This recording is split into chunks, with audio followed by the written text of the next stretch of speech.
నిన్న గొప్ప ఆనందకరమైనటువంటి విషయం జరిగింది సార్.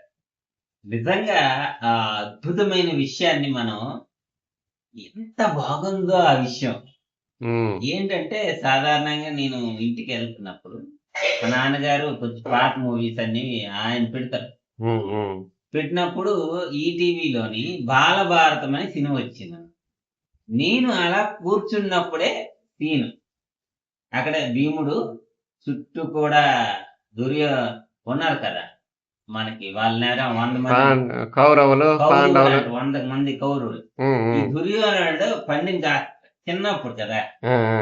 నువ్వు భీముడు అంటాడు. మీరెంత 100 నువ్వు తినగలవా భోజనం అంటే, మీరు 100 మంది తింటే దానికి రెట్టింపు నేను తింటున్నాను. హ్మ్. ఈ శకునేమో ఈ విషం ఏసేసి ఈయన్ని క్లోజ్ చేసేద్దాం అనే ఒక ప్లాన్. ఆ! ఆ! ఇది సీను. ఆ! ఈ ప్లాన్‌కైతే అప్పుడు ఏం జరుగుతదక్కడ? మొత్తానికి తింటాడు. తినేసి ఎళ్లి అక్కడ టెంట్‌లోని గురకబెట్టి పడుకుండిపోతాడు. హ్మ్. హ్మ్. గురకపెట్టి దుర్యోధనొత్తాడు. "సిగ్గుమామ నువ్వేదో విషం పెట్టానన్నావు. పెట్టావా లేదా? అసలు ఏంటి శుభ్రం పడుకుండి పోతాను" అన్నాడు. "చూడు నాయనా సుయోధన" అని చెప్పేసి ఆ! మనందరిని కట్టేసి జలంలో కలిపేద్దాం అంటాడు. ఆ! మొత్తానికి అందరూ వస్తారు. ఆ! చక్కగా కట్టేస్తాడు. ఆ కట్టేసి జలంలోనేసేస్తాడనమాట. హ్మ్. అప్పుడు తన తల్లి ఉంటది కదా! హ్మ్. కుంతి. హ్మ్. ప్రార్థిస్తది. ఏంటి ఇలాగా అని కృష్ణుడు ప్రార్థిస్తే, అప్పుడు కృష్ణుడి యొక్క రూపాన్నిచ్చి ఈయన సేవ చేసినట్టుగా చేస్తాడు. చేసి మళ్ళీ కింద పడిపోతది కదా! చుట్టూ రాక్షసుల్లా భటులొచ్చి ఆయన తంతారనమాట ఈయన్ని. ఇలాగా కట్లన్నీ ఇప్పేసి ఈయన ఫైటింగ్ చేస్తాడు. కిందకెళ్ళిపోతాడు.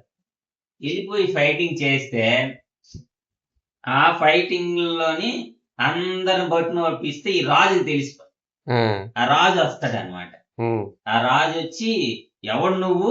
మమ్మల్ని అందరిని ఇది చేస్తున్నావు ఏంటంటే" "నేను కుంతి పుత్రుడిని, పాండవ మహారాజుకు కొడుకుని" అనగానే, "నాయనా నువ్వా?" ఆ! అని చెప్పేసి ఇంకొక ముత్తాతనమాట. ఆహాహా! ముత్తాతొచ్చి ఈ రాజు అయితే మన బంధువేని అని చెప్పేసి ఆ ముత్తాత, ఆ! "నాయనా రా మా చాన్నాళ్ళకొచ్చావు" అని చెప్పేసి హ్మ్. ఆహ్వానాలన్నీ పలుకుతాడనమాట. ఆ! "నాయనా నీకు వరాన్ని ఇస్తున్నాను." ఇగో కొండలిస్తాడనమాట. ఒక కొండ తాగడమే కష్టం అని చెప్పేసి ఎక్కువ కొండలు తాగిస్తాడు. హ్మ్. "నాయనా ఇప్పుడు వరకు ఒక కొండ కూడా తాగడం కష్టమైతే నువ్వు 8 కొండలు తాగినావు. కాబట్టి నువ్వు ఎప్పుడు తలుచుకుంటే అప్పుడు అపారంగా నీ శరీరాన్ని పెంచుకోవచ్చు. అంత సామర్థ్యం నీకొచ్చిందంటాడు." ఆహాహా! అలాగ పెరిగిపోతాడు. "నాయనా నువ్విలా పెరిగిపోతే లోకలు దృష్టి పడతది. సరికాదది. కానీ నీకు వరం ఇస్తా. నేను తలుచుకున్న వెంటనే అంత రావాలి నీకు. హ్మ్. ఇంత సామర్థ్యం సంపాదించి మళ్ళీ మామూలు లోకంకొచ్చేస్తాడన్నమాట." హ్మ్. ఈ సీనంతా కుంతికి చెప్తాడు. అయితే హ్మ్. నాయనా ఆయన ఇబ్బంది పెట్టాడని చెప్పకు ఎవరికని చెప్తే, అక్కడున్నటువంటి ఈ వృద్ధుడు ఉంటాడు కదా! సెకని. శకుని కాదు. విభీషణుడు అది ఆయన భీష్ముడు. హ్మ్. ఈ పంచాయతీ పెడతాడు. హ్మ్. పాండవ మహారాజు నువ్వు ఎలాగైనా ఈ ఇబ్బంది పెట్టాడు కదా! నువ్వు శిక్షించాలని. ఒప్పుకోడు హ్మ్. దుర్యోధనుడు. ఆఖరికి ఒప్పుకోండు. అయితే నువ్వు ఇంత నాకు ఇబ్బంది పెట్టావు. కానీ ఇబ్బందే పెట్టావు. కానీ ఆ ఇబ్బంది వల్ల నాకు ఒక మేలొచ్చింది. హ్మ్. నా సామర్థ్యాలు పెరిగాయి. హ్మ్. హ్మ్. ఇప్పుడు నేను చాలా బలవంతుడినయ్యాను. హ్మ్. కనుక నువ్వు నాకు ఇబ్బంది పెట్టినా నేను విడిచిపెట్టేస్తున్నానని చెప్పేసి చెప్పాడు.